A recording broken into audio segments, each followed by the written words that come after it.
Wow, hay tantas cosas que compartir con ustedes, pero estamos hablando del tema de la fe.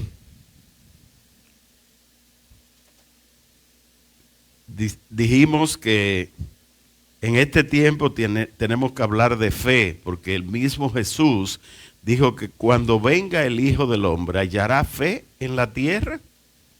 Nosotros estamos viendo lo que está ocurriendo en el mundo. Creo que nadie es ciego y nadie está tan desinformado para no saber que el mundo está convulsionado, que actualmente nosotros estamos viviendo en esta época post pandemia, estamos viviendo situaciones que nunca antes habíamos vivido.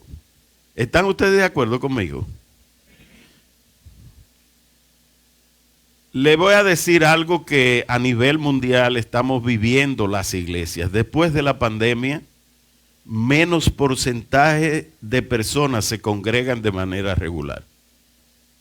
Eso es que ya después de la pandemia siempre hay una razón para ir a visitar a un familiar un domingo, siempre hay una razón para una reunión en mi casa los domingos, siempre hay un dolor que me dio en la espalda y me voy a quedar por eso. Y las estadísticas hablan por sí solas de que aunque la gente se está congregando, aunque hay un avivamiento que el Espíritu Santo está provocando, lo cual es también una señal del fin, porque dice que donde abunda el pecado, sobreabunda la gracia. Viendo todas estas situaciones, nosotros podemos también sacar la conclusión de que la palabra de Dios se sigue cumpliendo, porque dice que en el final de los tiempos se enfriará a la gente y el corazón de los buenos se endurecerá por la maldad de los malos. Eso es lo que nosotros estamos viviendo en estos días. Y cuando el Señor habló de que si cuando Él venga hallará fe en la tierra, quisiera que nosotros hagamos una introspección de cómo anda mi fe.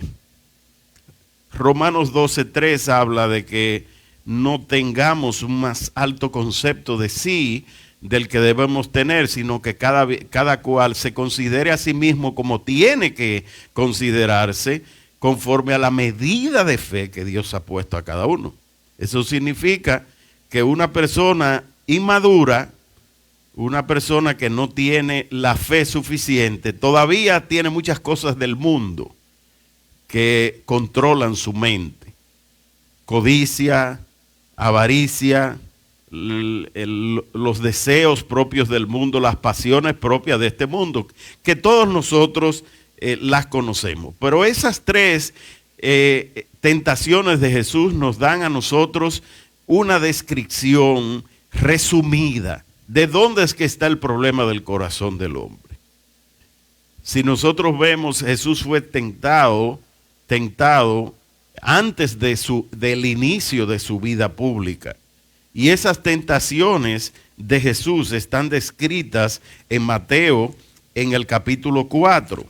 Y nos habla de que Jesús antes de salir a su vida pública, se fue por el Espíritu, fue llevado al desierto para ser tentado, fue con propósito.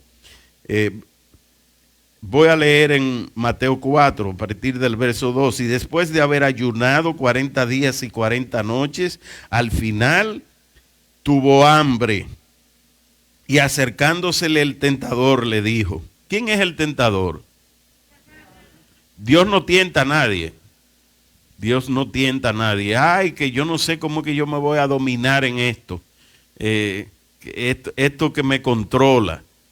Dios no tienta a nadie, quien tienta es el enemigo. ¿Y cuál es el propósito de la tentación? ¿Cuál es el propósito de la tentación? Es que nosotros caigamos y pequemos.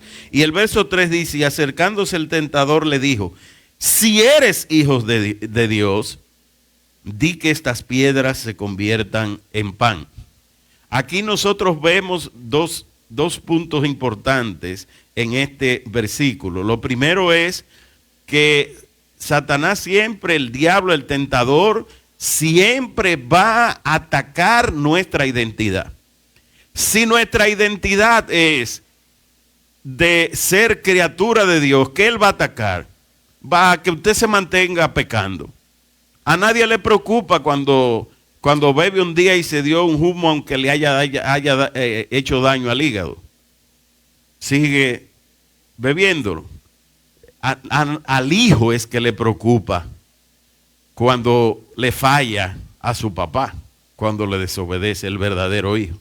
Entonces Dios siempre va a protegernos y a cuidarnos como hijos, pero el enemigo siempre va a atacar nuestra identidad.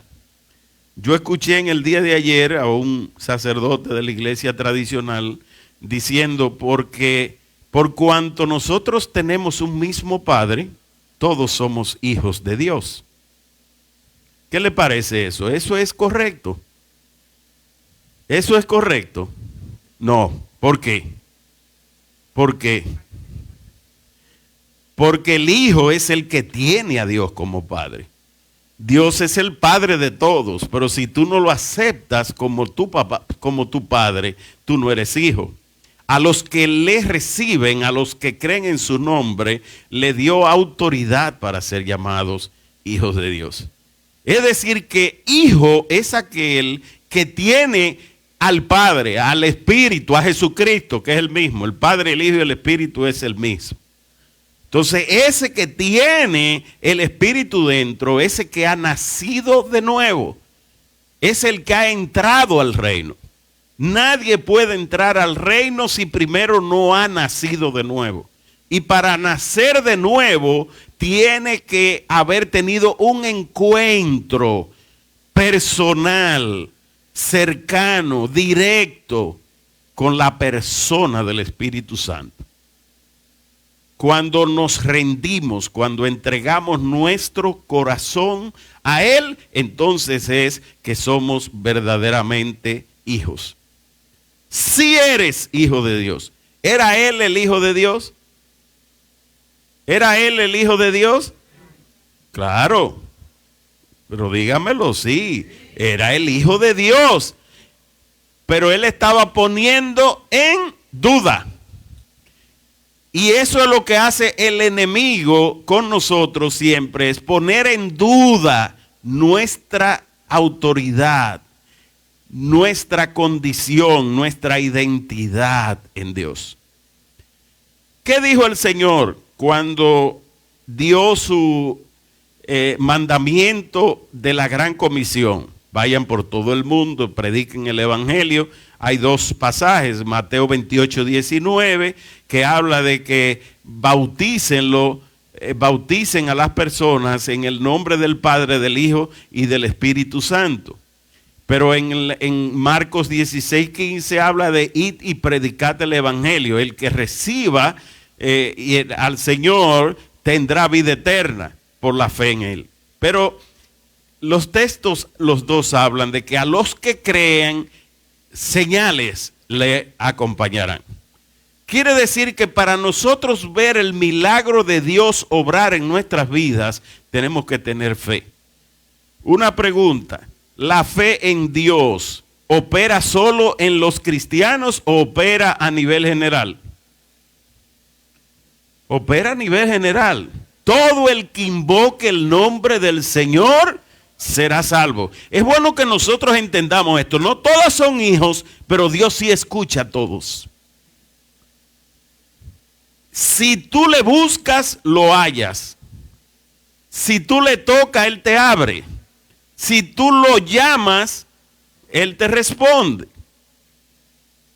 Ahora, ¿cuál es entonces la diferencia entre el hijo y el que no es hijo?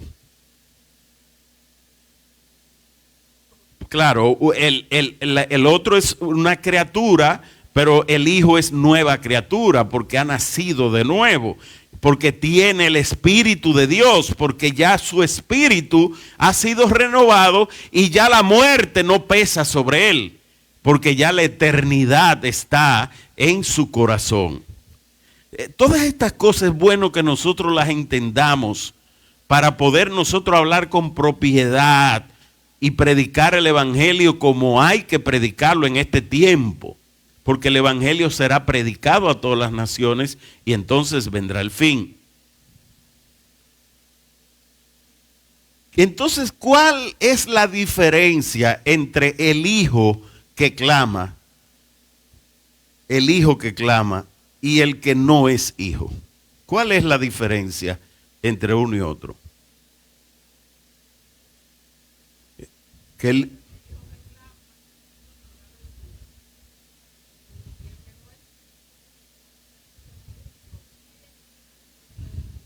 Ok.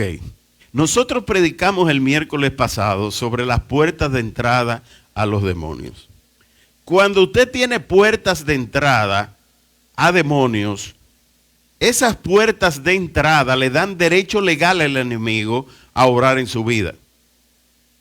Pero cuando nosotros venimos al Señor y nos arrepentimos de corazón, esas puertas de entrada se cierran por el perdón que nosotros recibimos. Pero como nosotros seguimos viviendo, porque cuando nosotros nos arrepentimos y nos convertimos delante del Señor, no nos vamos para el cielo de una vez. En ese momento somos santificados por el Señor, pero nosotros seguimos viviendo y seguimos teniendo una herencia y tenemos que seguir sufriendo consecuencias. Y no hay maldición que no tenga causa. Todo lo que nosotros vemos en nuestro caminar es de maldad, maldición, es consecuencia, no una causa. Es decir, usted ve una enfermedad, eso es consecuencia. ¿De qué? De la iniquidad. Usted ve una persona que sus finanzas se destruyen por completamente, puede ser origen de maldición generacional, como puede ser tus propios hechos, puede ser tu mentiras en los negocios, puede ser todo pecado personal y puede ser incluso hasta ataduras que tú te hayas impuesto por lo dicho de tu propia boca. Pero el tema que queremos tratar es que el enemigo va a atacar todo aquel que siendo cristiano tenga puertas abiertas y no siendo cristiano tenga puertas abiertas.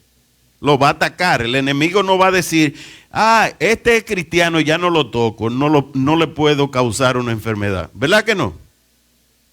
Es decir, todos nos enfermamos, todos pasamos por crisis. Pero ¿cuál es la diferencia? Que el hijo tiene derecho. El hijo tiene derecho. ¿A qué tiene derecho el hijo? Primero, salvación. Primero, la salvación. Tiene, segundo, sanidad. Tercero, liberación.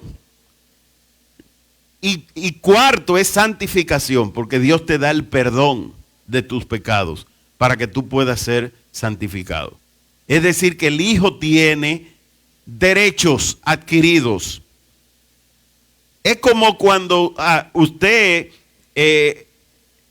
recibe una herencia. ¿Qué se recibe cuando usted recibe una herencia? ¿Qué recibe? Los bienes,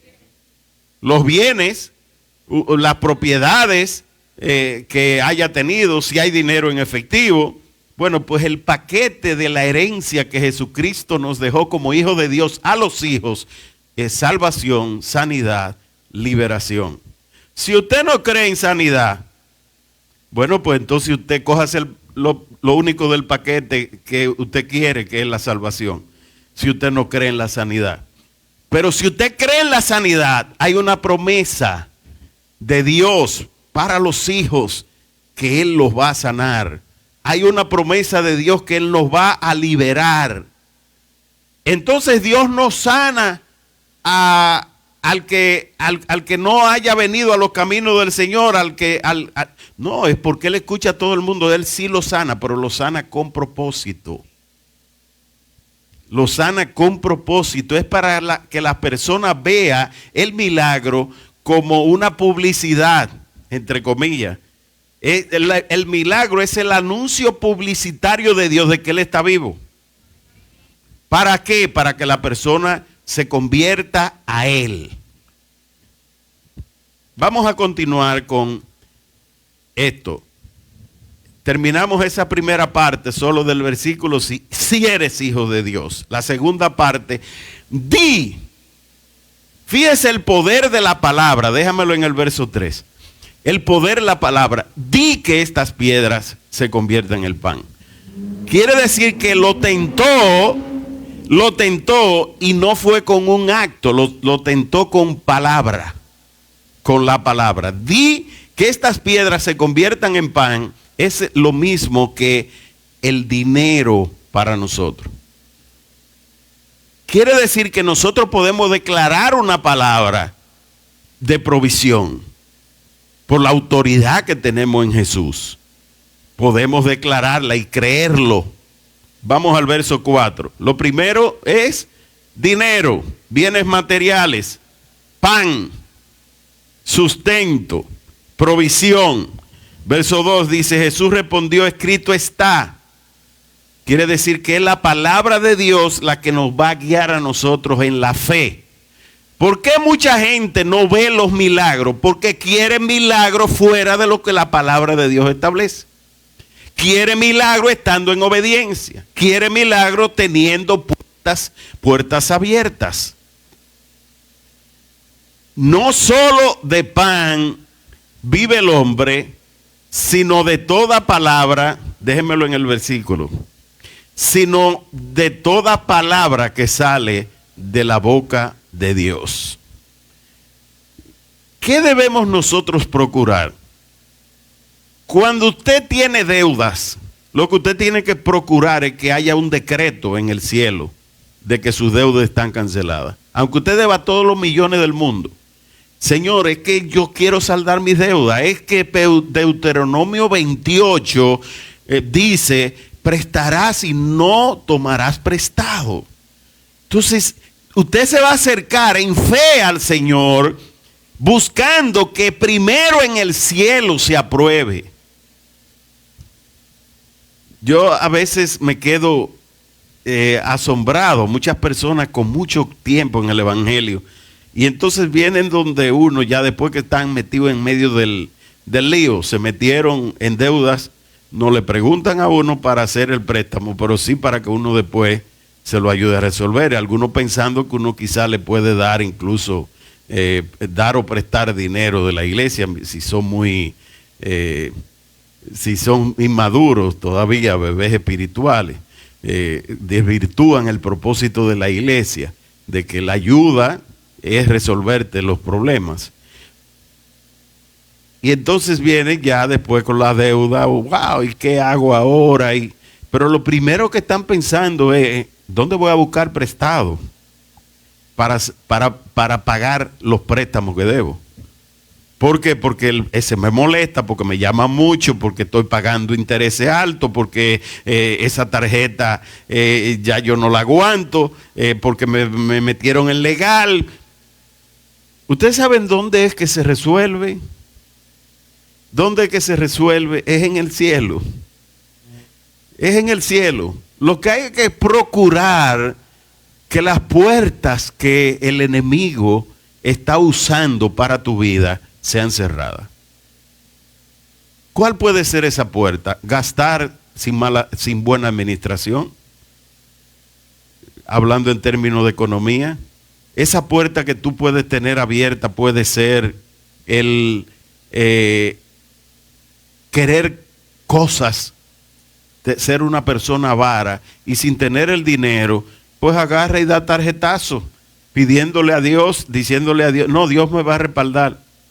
Y entonces después no tiene dinero con qué pagar la tarjeta. ¿Tú le preguntaste de verdad a Dios o tú presumiste, asumiste que Dios te iba a respaldar por la decisión que tú tomaste? Eso solo le estoy poniendo para que todos nosotros hagamos un autoanálisis. Hagamos un autoanálisis. No solo de pan vive el hombre, sino de toda palabra que nuestro sustento, nuestra provisión está en el cielo. Verso 5. Entonces ¿cómo es que dice ahí? El diablo. Que hay gente que dice que eso no es bíblico, estar mencionando el diablo. Yo estoy leyendo la Biblia. Entonces el diablo lo llevó. Lo que no podemos nosotros es que nuestro lenguaje sea todo el tiempo el diablo. Para todo es el diablo, y ver el diablo hasta en la sopa. El diablo lo llevó a la santa ciudad, lo puso sobre la parte más alta del templo. Hay tanto que hablar sobre esto, pero me desviaría del tema. Lo lleva a la santa ciudad. ¿Cuántas veces el enemigo no te prueba a ti, trayéndote a lo que a ti te gusta, al lugar que donde tú piensas que más te atrae? A lo mejor tú estás mirando un mensaje y ves un animalito y tú, ay, mira, qué bonito es el animal que a mí... Pero después a lo mejor lo que hay es una relación sexual de animales. Pero eso es lo que te está llevando para que tú veas eso en las redes, y después que tú veas esa relación de animales, tú sigas viendo más relaciones, y después que te lleva a los animales te va a llevar a otras cosas, y al final tú terminas en pornografía. Así es el diablo. Así es que él va haciendo una cadena que te va llevando. Él te presenta primero la imagen de lo que al final tú terminarás consumiendo. Pero déjeme decirle, la fe tiene el mismo proceso, pero en el lado contrario. Recuérdese lo que hablamos de que la tercera ley de Newton, ¿qué es lo que dice? Que a toda acción, una reacción igual y de sentido contrario. Quiere decir que con qué tú vences el temor, con el amor de Dios, con la fe en que Dios te ama, en que tú eres su hijo, y que al ser su hijo Dios te ama, Él es tu padre y Él cuida de ti. Lo puso sobre la parte más alta del templo, verso 6, y le dijo otra vez: si eres hijo de Dios, lánzate hacia abajo, porque escrito está: sus ángeles mandará alrededor de ti, y también en sus manos te sostendrán, para que no tropieces con piedra alguna. Aquí tiene que ver con la fama. Lo primero era la fortuna, el dinero, los bienes materiales. Ahora tiene que ver la segunda tentación que le hizo el tentador, el diablo, a Jesús. Tuvo que ver con la fama. Tú vas a estar alto. Mira, si tú te metes en esto, vas a conseguir muchos likes. Comienza a hacer chiste colorado, que eso lo ve todo el mundo. Y después que tú cojas fama, entonces tú comienzas a predicar el evangelio. Cuánto silencio. Pero ¿para qué? Mire, ¿para qué?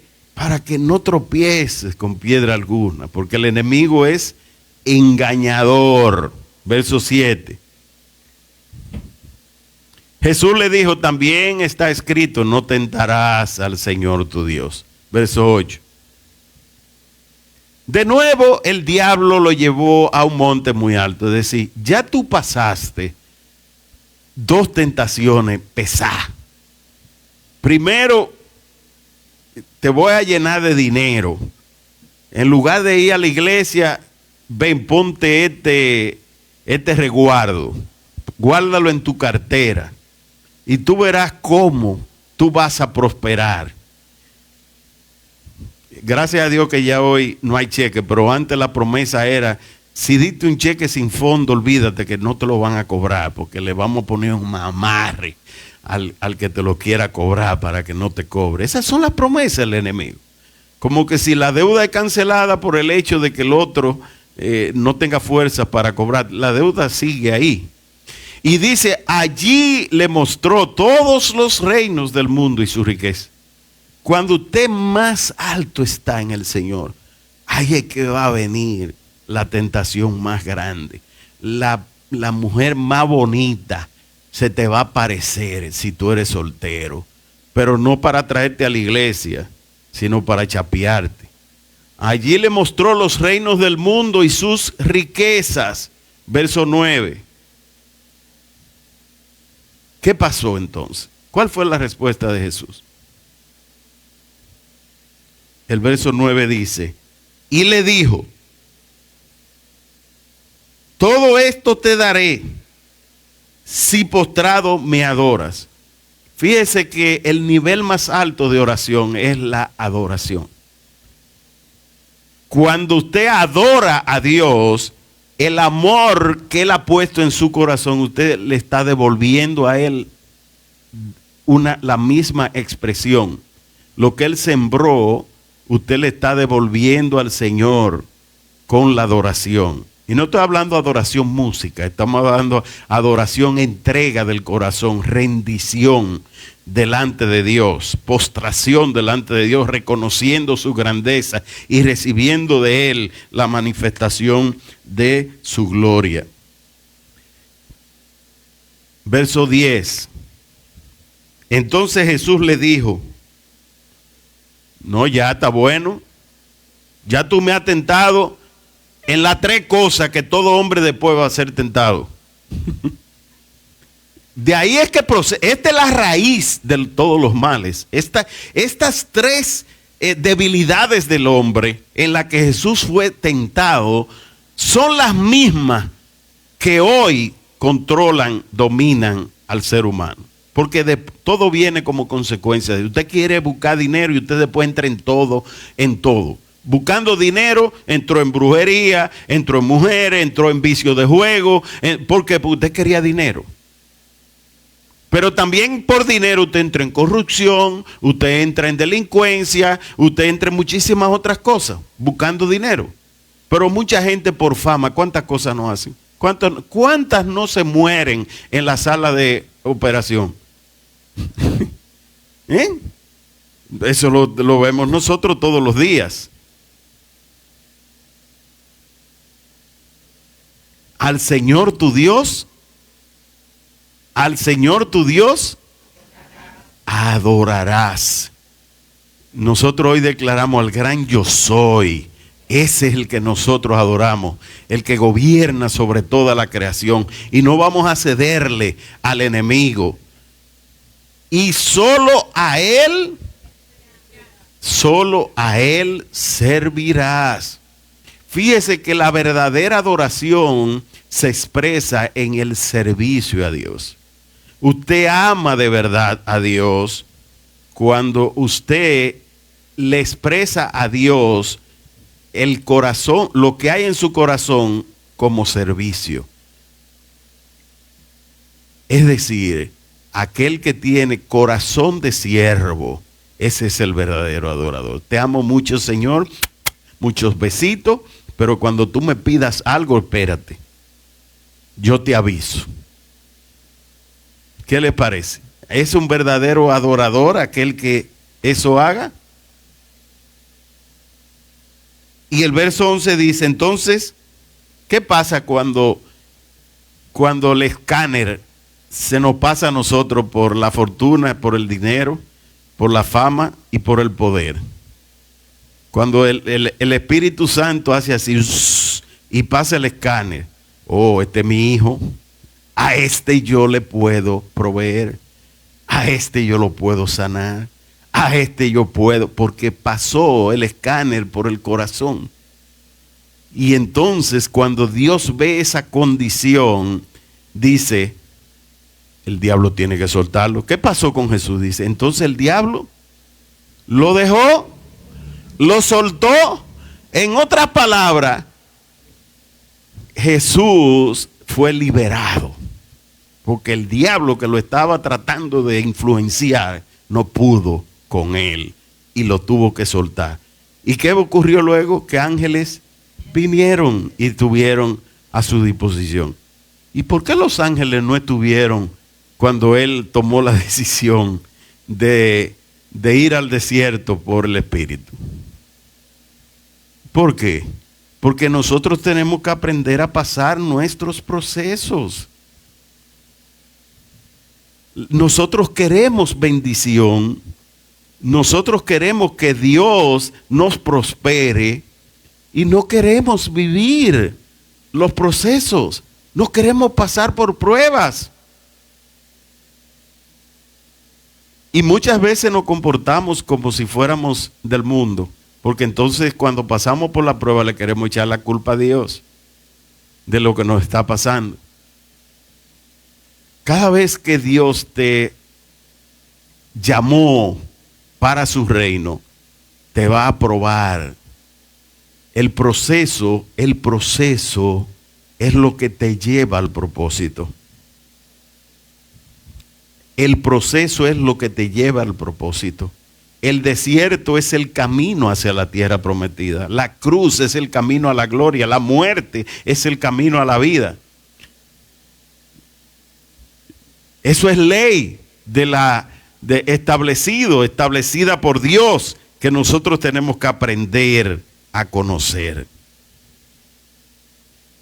Y vamos a hablar un poco de la fe. Dijimos que vieron este proceso de la tentación. Primero viene la atracción. Lo dice Santiago en el capítulo 1. Viene la atracción. Tú te ves atraído, o tú rechazas la atracción, o tú la aceptas. Si lo que te atrajo, tú le vas detrás, ¿qué va a ocurrir? Que después tú te vas a seducir. Y muchas veces esa seducción nunca termina. ¿Por qué? Porque si tú sales a buscar dinero, eso nunca se va a saciar. La fama nunca se va a saciar. Y es de tal nivel que cuando tú alcanzas el máximo con la fama, hay un vacío en el corazón y hay que sustituirlo con droga o con otra cosa. Pero lo que sí puede llenar por completo el corazón del hombre es la adoración a Dios, es tener a Dios como el primero, como el centro. Hablemos entonces de la fe. ¿Cómo es el proceso de la fe? Lo primero es que tú recibes un sentir o recibes una palabra. Muchas veces no es un sentir en ti, sino que viene de afuera. Tú recibes el sentir de que Dios va a hacer un templo para la iglesia. Bueno, ya hay una palabra, hay una idea, hay un concepto. Vamos a analizar cómo es la fe, cómo es el proceso de la fe. Lo primero es que para que tú tengas fe en algo, tú tienes que tener una idea de qué es lo que tú quieres, el concepto. Y mientras esa idea sea más detallada, con más legalidad, Dios te va a responder. Veámoslo de esta manera. Señor, mira, yo quiero un hombre que tenga esto, que tenga el otro, que tenga... No lo que el mundo busca. Porque el mundo lo que busca es un hombre que tenga cuarto, que me dé una casa y que me dé un buen carro. Eso está muy bien. Y el hombre lo anda buscando una mujer que me atienda bien la casa, que me atienda bien los hijos, una mujer que sea bien sumisa. Esa es la naturaleza del hombre y la mujer. No, yo estoy hablando metido en oración al Señor. ¿Cómo yo quiero ese hombre? Déjame coger otro ejemplo, porque veo como que este me va a poner a sudar. Hablemos, por ejemplo, de un vehículo. El último vehículo con el que ustedes vieron antes del que tenemos ahora, era una Santa Fe, ¿verdad? Una Santa Fe gris. Esa Santa Fe tenía 3 líneas de asiento, tenía 4x4. Pues esa Santa Fe nosotros, mi hijo y yo, le pedimos al Señor las especificaciones. ¿Cómo es que tú quieres el vehículo? Santa Fe, gris, con 3 líneas de asiento, 4x4. Ok, eso es lo que tú quieres, ¿está bien? Como soy yo que te la voy a comprar, déjame añadirle lo mío, Señor, y que no me cueste más de tanto. Pues miren, no le voy a hacer la historia, ustedes la vieron. Teníamos ya 13 años con el vehículo y fue de bendición. Pero como todo tiene su tiempo de caducidad, ¿verdad? Ya llegó un momento donde ya... pero hicimos un listado con las especificaciones. Pero no es solamente como hacer un listado como como hacemos o hacía yo antes, muchos pacientes que viene el médico y le da la receta. ¿Y qué hace mucha gente? Déjame guardarla ahí, yo voy a comprar eso después. Y van pasando los días, y se le va olvidando que la receta está ahí, pero después vuelve otra vez y le da el dolor. ¡Ay! Pero que se me olvidó. Déjame ir a buscar la receta para comprar. ¿Es o no lo que nosotros hacemos?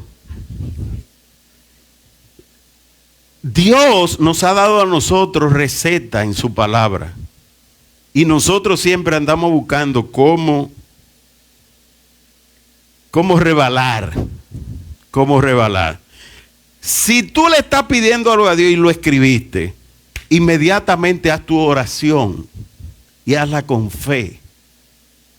Y mientras más detalles tú le pongas al Señor, no es que tú le vas a poner una camisa de fuerza, pero tú puedes hasta hacerle memoria. Agarra tu papel y ponlo en tu lugar secreto. ¿Cuál es el lugar secreto? El lugar de oración. Y agarra ahí.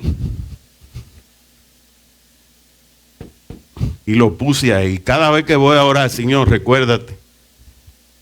Y vuelvo a orar otra vez, Señor, mira, recuérdate, mira, es así.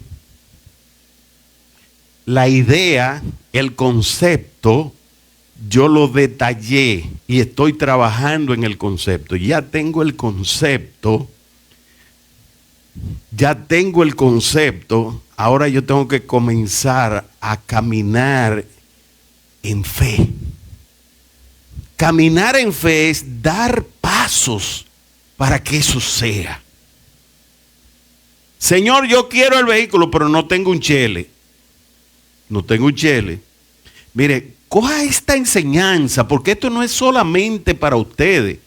Esto es para todo creyente, y muchas veces hasta pastores hay que enseñarle esta revelación. Si tú no tienes dinero, ¿qué tienes tú que hacer? Estamos hablando de fe, para que lo que tú tienes en fe se vuelva realidad. ¿Qué tú tienes que hacer? Tú oraste, y después que tú oras, ¿qué más después tienes que hacer? Estoy orando, ya estoy en eso. Ya yo estoy orando en eso, en el vehículo que yo quiero, en el que Dios me salde mis deudas. Dios me va a saldar las deudas. Y ya llega un momento donde yo siento en mi interior, wow, me veo libre de deuda, pero todavía debo muchísimo en el banco, pero yo estoy libre de deuda. Y digo, pero ¿y cómo será que me voy a ver libre de deuda? Bueno, en una idea, en un concepto, en una visión. Y yo voy a comenzar a declarar, yo soy libre de deuda. ¿Qué tengo que comenzar? A pedirle al Señor que me dé provisión. Le oro al Señor por provisión, y cuando me llega la provisión, me voy para Europa.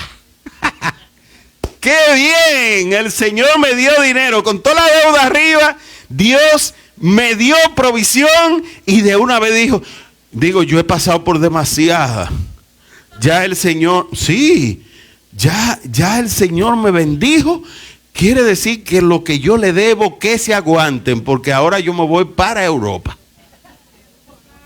Es así, eso es fe. Es decir, que si usted camina en fe, mire, esto que le estoy enseñando, esto es muy importante. Usted tiene que caminar también en obediencia. Imagínese que Dios le dio la promesa de un hombre y usted es soltera, pero le apareció uno, wow, qué hombre con cuadrito. Y ese hombre me hizo todo, y mire, bien perfumado. Porque no hay un hombre que conquiste más el que se pone un buen perfume.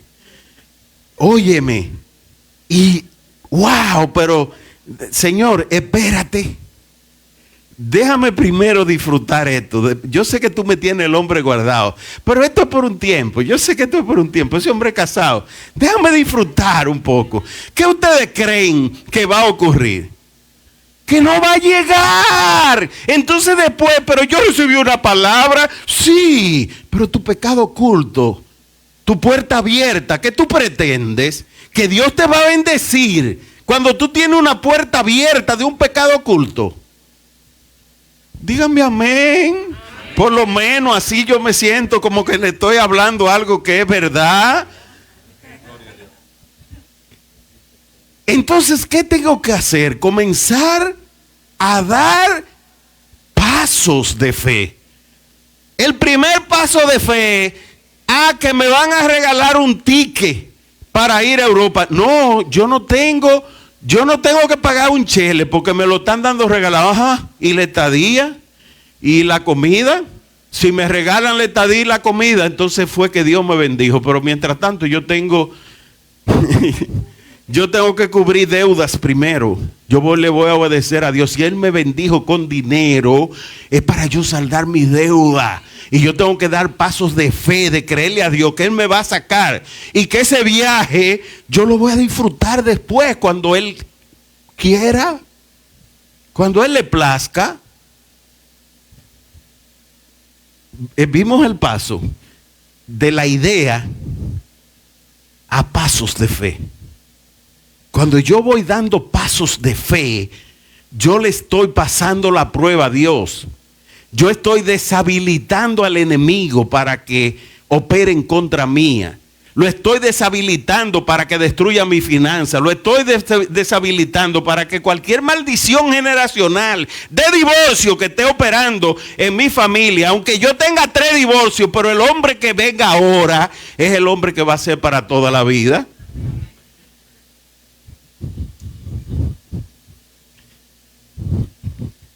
Estamos hablando de fe. Idea,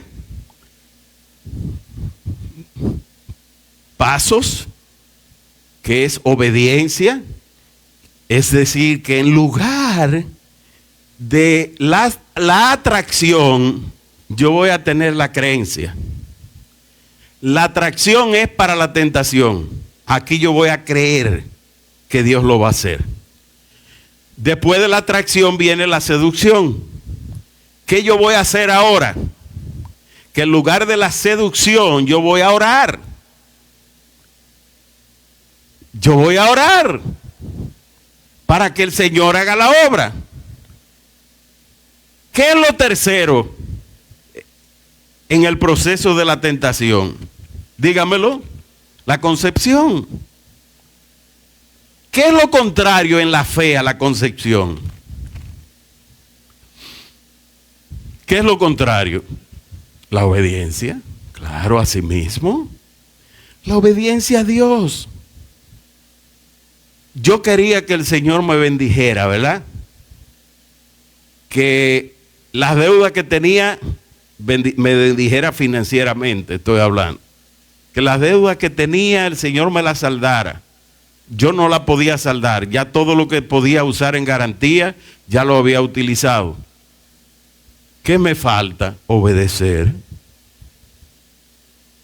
Obedecer al Señor en todo. Andar pianito en todo. Señor, dime qué hago. No me voy a mover para allí. No voy a caminar de esa forma. No es cierto que voy a responder de la forma que el enemigo quiera. Entonces tú en obediencia vas a recibir el resultado de la obediencia, que se llama bendición. Diga, obediencia igual a bendición. Pero mucha gente quiere solamente decirle al Señor, Señor, pero yo estoy obedeciendo en todo, yo estoy orando, yo estoy haciendo todo, evitando el pecado. ¿Y por qué razón todavía tú no me respondes a lo que yo quiero? Porque en el proceso de fe, el último proceso es haber pasado por la torre de los hornos. Cuando Dios va a hacer un milagro, es que más cruda se pone la verdad. ¿Me están entendiendo? Más cruda la verdad, es decir, lo que tú ves. Dice, pero ven acá, ahora sí, Ahora yo no tengo ninguna forma de hacer ningún movimiento. Y si yo no me muevo, ¿cómo voy a conseguir que esto se resuelva? Ahí es que viene el último proceso de la fe. La idea, la oración, la obediencia y la última parte tiene que ver con la dependencia. Porque llega un momento donde tú no tienes nada que hacer, donde tú dices, ya no aguanto, ya llegué al fondo, ya toqué el fondo. Ok, pero ¿por qué tú tocaste el fondo? Porque invertiste mal, porque administraste mal cuando el dinero te entró. ¿Por qué tú tocaste el fondo? Porque cuando la tentación vino a tu vida, tú cediste a ella. Porque te fuiste 2 o 3 noches, 2 o 3 semanas y al final te desacataste y después volviste. Porque viviste hablando mentira del negocio y después tú quieres que Dios te bendiga financieramente. Óyeme, hay cristianos que le han echado la culpa a Dios de toda la deuda en la que se han metido. Porque cada vez que están hablando con alguien de que le pague, mira, ¿cuándo es que tú me vas a pagar? No te preocupes, que Dios, o sea, ya el problema no es la deuda que yo tengo, es Dios el que debe por mí. En lo que yo me metí, no te preocupes, que Dios me va a ayudar. Pero ¿qué estás tú haciendo para que Dios te ayude? Te va a bajar así como un fluir del cielo la solución. No opera así. Dice Santiago capítulo 1 verso 7, dice, no piense pues ese hombre. Vamos al verso 5.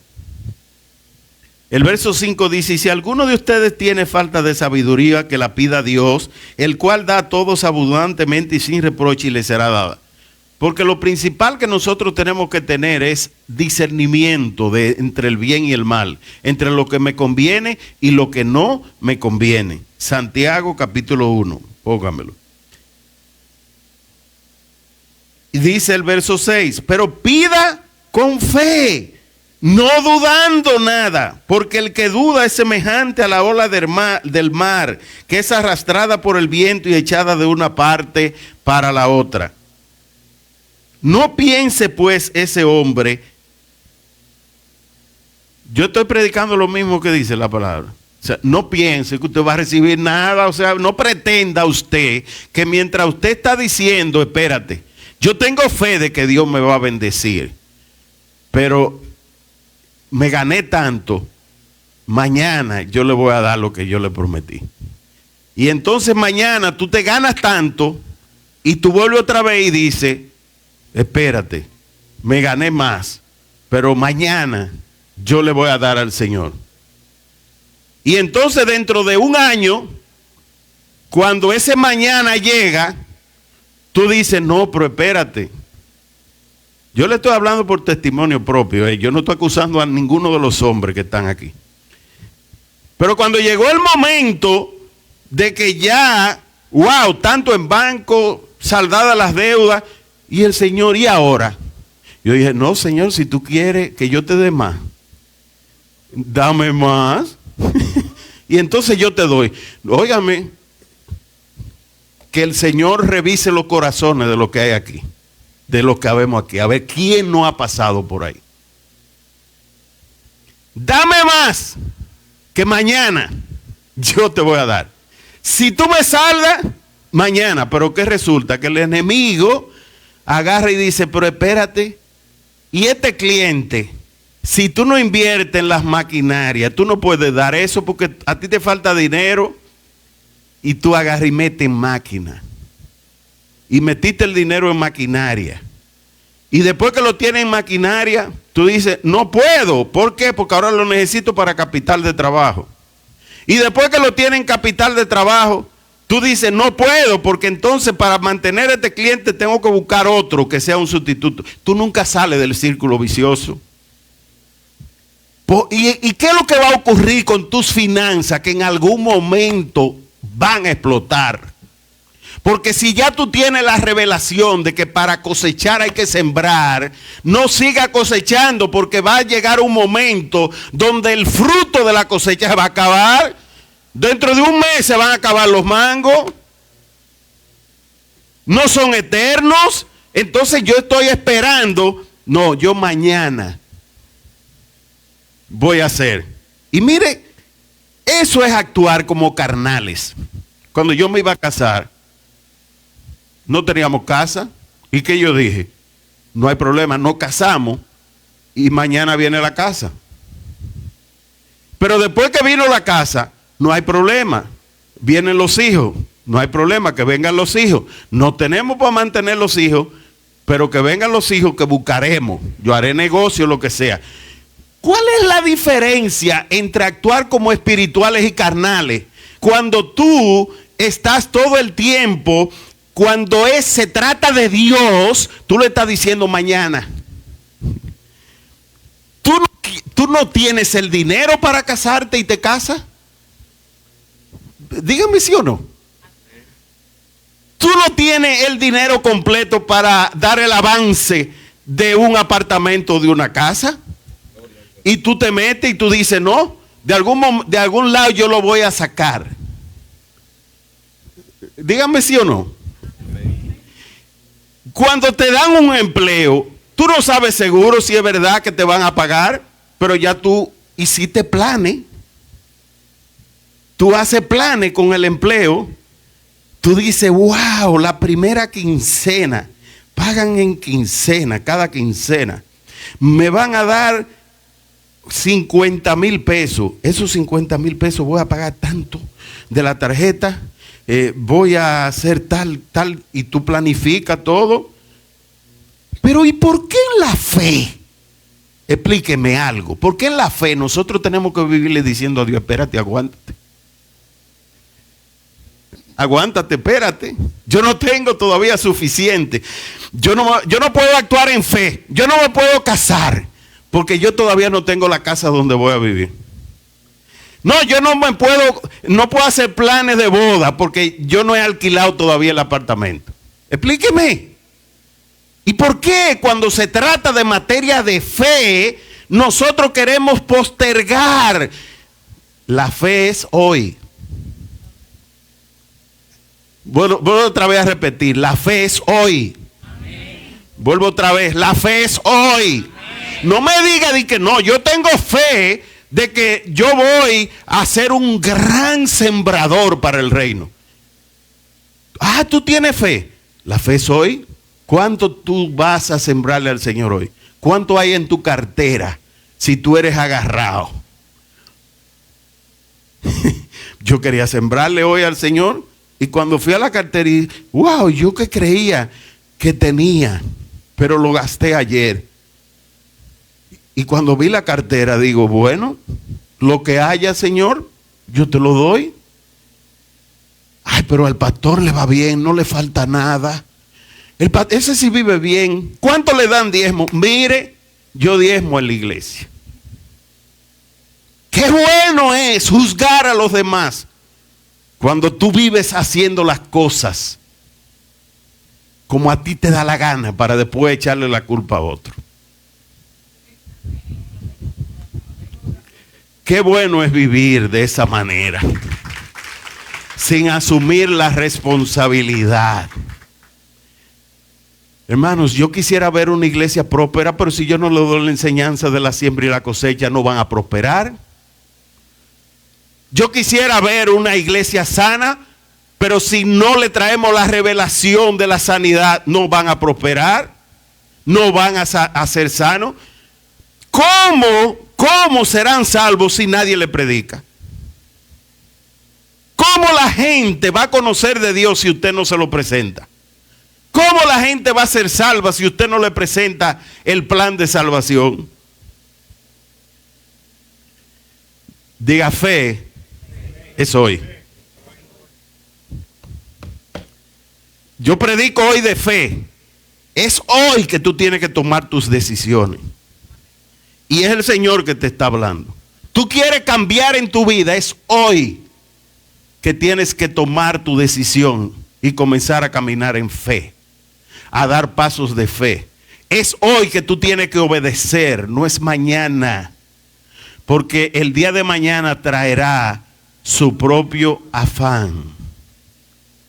Óigame, el día de mañana traerá su propio afán. Es hoy que tú tienes que comenzar a orar, porque tú no sabes lo que puede ocurrir mañana. Tú no comenzaste a orar hoy y después te da una gripe que tiene que durar 22 días en tu casa, que no te puedes mover y no te da deseo para nada. Diga, es hoy. La fe es hoy. La fe es hoy. Es hoy. La esperanza es mañana. Pero ¿en qué está basada la fe? Es en el amor a Dios, que yo tengo un padre que me ama. Yo soy hijo y yo tengo unos derechos adquiridos como hijo que a mí me pertenecen. Y yo voy a tomar autoridad como hijo por esos derechos que a mí me pertenecen. Son privilegios que no es para yo sentirme que soy más grande que nadie. Son privilegios porque Dios me hizo más grande. Porque al yo recibirle a Él, Él me dio a mí cosas que se la ha negado a otros, pero yo las tengo. Entonces tengo derechos, tengo privilegios, tengo herencia. Herencia. Hablando con sinceridad, ¿cuántos creen que recibieron la herencia de Jesucristo? La recibieron, la herencia, la salvación, perfecto, la salvación y la sanidad. Lo que usted no haya recibido completo, el paquete completo, si todavía le quedan, vaya a la funda y saque del paquete. ¿Cuántos han recibido liberación? Si me queda algo, a los hijos es el paquete. La liberación es el pan de los hijos. Los que están dominados por el diablo lo deja tranquilo. Lo ataca nada más cuando se le quieren salir de abajo. Pero los que estamos en el camino tenemos que luchar en contra. Y si tú estás en el camino, tú tienes que pelear la buena batalla de la fe. Todos nosotros tenemos que pelear la buena batalla de la fe. Y hacer que el diablo caiga, como le dijo Jesús. Venía cayendo como un rayo, venía el diablo cuando ellos salieron a predicar. Eso tenemos nosotros que con la autoridad que nos dio Jesús, trabajarlo. ¿A quiénes? A todos los que creen. Él le da autoridad para hollar, para aplastar, para machacar serpientes y escorpiones, es decir, demonios. Así es que la palabra hoy es para que tú te levantes en fe con la autoridad que te dio Jesús. Porque los tiempos que estamos viviendo son tiempos difíciles. No puedo cerrar sin darle esta palabra que el Señor me dio para la iglesia. Lucas 17, verso 20. Después de Jesús hablar de la gratitud, 10 leprosos fueron sanados y Jesús le hace la pregunta: ¿y no fueron 10 los que fueron limpios? ¿Y los otros 9 dónde están? Porque no hubo ninguno que volviese a darle la gloria a Dios, sino uno solo. Jesús, vamos a poner el verso 19. El verso 19. Jesús dice que le dijo a ese que vino a darle gracias: levántate y prosigue tu camino, tu fe te ha sanado. Los 9 que se fueron sanos recibieron esto. ¿Quiénes lo recibieron? ¿Quién? Solo el que vino con gratitud donde el Señor. ¿Qué le dijo el Señor? Levántate y vete. Tu fe te ha salvado. Lo que hoy no escucharon esta prédica, Oye, esos son 9 de esos 9 que han recibido salvación, han recibido esto, pero no se congregan. Se quedan durmiendo, se quedan buscando 50 excusas. Que no seas tú uno de esos. Asume el compromiso con el Señor. No seas tú uno más de lo que en la humanidad hoy están dejándose llevar por sus propias, por su concupiscencia. Vamos a continuar con el verso 20. Lo voy a leer rápidamente porque ya no da tiempo para que nosotros podamos hablar algunos detalles. Dice, cuando los fariseos le preguntaron cuándo había de venir el reino de Dios, él les respondió, el reino de Dios no vendrá con advertencia. Verso 21. Lo pueden ir poniendo rapidito.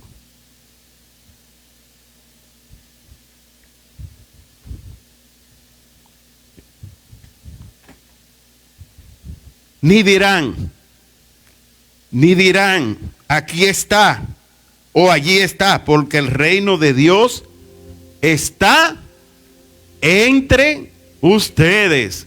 Oye, aunque mañana el Hijo del Hombre vendrá, pero ya Él está. Verso 22. A sus discípulos les dijo, llegará el tiempo. ¿A quiénes fue que le habló? Quiere decir que él tenía un privilegio con esos que eran cercanos de él. A la multitud él no le hablaba igual. Él no les revelaba la verdad, él se lo decía en parábola.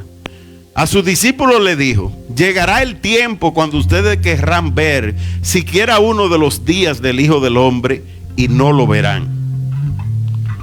23. Les dirán, está aquí o está allí, pero no vayan ni lo sigan. 24. Síganmelo poniendo rápido. Porque como el relámpago que al fulgurar resplandece de un extremo del cielo hasta el otro, así también será el día del Hijo del Hombre. Cuando un terremoto viene, ¿quién está preparado? En un momento, en segundos. Un terremoto es por el tiempo que dura, porque si no es un temblor, pero un terremoto es el tiempo que dura. Y eso es de segundos. De segundo cuando se remueve. Pero dice que la aparición del Señor, la venida del Señor, será como algo de un momento a otro. En un abrir y cerrar de ojos. Haga así. Ciérrelo. Ábrelo. Ciérrelo. Ábrelo. Mire. Apareció el Hijo del Hombre y nos sorprenderán. Pero primero es necesario que padezca mucho, ya él pasó por eso, y que sea desechado por esta generación. 26. Rápido, rápido para que podamos.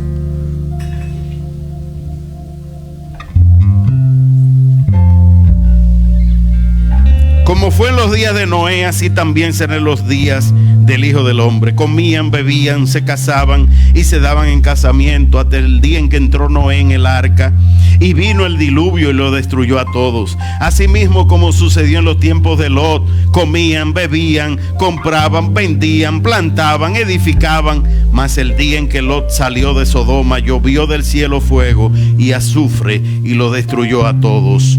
Lo mismo será el día en que el Hijo del Hombre se manifieste. En aquel día el que esté en la azotea y sus bienes en casa, no descienda a tomarlos, y el que en el campo asimismo no vuelva atrás. Acuérdense de la mujer de Lot. ¿Y qué pasó? Se frizó el...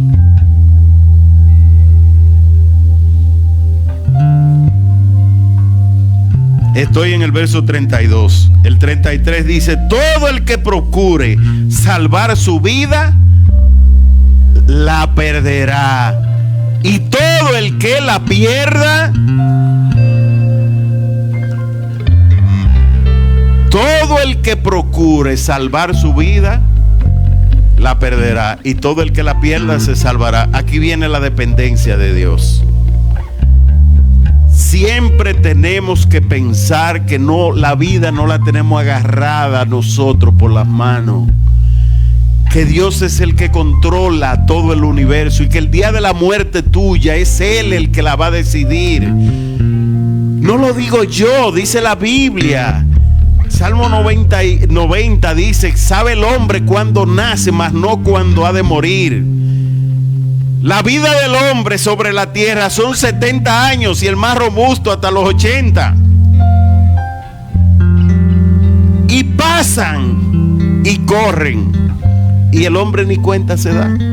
Cuando usted menos espera, ya estoy cumpliendo. El presidente cumple 59, ya el año que viene 60. Entró jovencito, pero ya se está poniendo viejo. Y así somos nosotros, nos vamos poniendo viejos. Verso 34 dice: les digo que en aquella noche estarán dos en una cama, el uno será tomado y el otro será dejado. El arrebatamiento, cuando el Señor venga, viene por los suyos. Dos mujeres estarán moliendo juntas, la una será tomada y la otra dejada. Dos estarán en el campo, el uno será tomado y el otro dejado. Y respondiendo le dijeron: ¿dónde, Señor? Él le dijo: donde esté el cuerpo, allí se juntarán también las águilas. ¿Qué significa eso? Cuando los animales mueren, los cuervos, las águilas, todos los animales rapaces vienen a comer de los despojos. No permitas tú que tu vida sea un despojo donde el enemigo venga a destruirte. Ciérrale las puertas.